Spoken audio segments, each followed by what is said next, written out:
The EU has imposed unprecedented sanctions against Russia in response to its unprovoked invasion of Ukraine. Today, Russia is the most sanctioned country in the world, surpassing Iran and North Korea.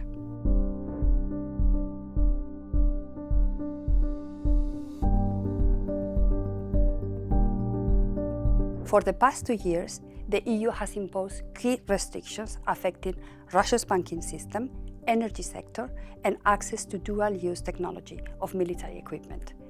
1,950 individuals and entities have had their assets frozen, and they have faced a travel ban to EU countries.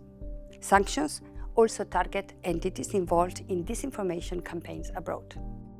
The 12th package also introduced a G7 ban on Russia's diamonds trade. It is important to note, though, that agri-food and pharmaceuticals are and will remain exempt of the sanctions to protect global food and health security. Experts agree that the sanctions sent a strong signal of Western resolve, they degraded Russia's military capacity, and, combined with the large expenditure needed to sustain military effort, they are asphyxiating Russia's economy. The Kremlin allocates almost 1/3 of its public spending to military efforts.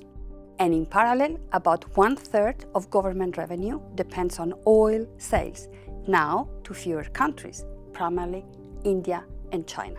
This makes Russia heavily dependent on oil prices. 300 billion euro of central bank reserves are frozen in G7 countries and cannot be used by the central bank to stabilize the ruble, making it vulnerable. High inflation, over 7% in 2023, led to a 16% interest rate in the country. A record low unemployment rate, 2.9%, is a direct consequence of mobilization, emigration flows, and demographic trends, and it poses a structural problem to the civil economy. Nevertheless, Russia's aggression has not stopped. So, what more can be done? Tighter enforcement of the sanctions is crucial.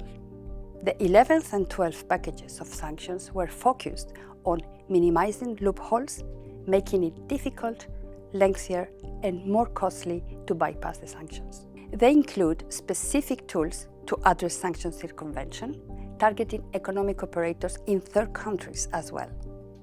The 13th package will continue in this direction. The European Commission is actively working to streamline enforcement procedures amongst member states and to guide economic operators, including in third countries, especially regarding critical military components.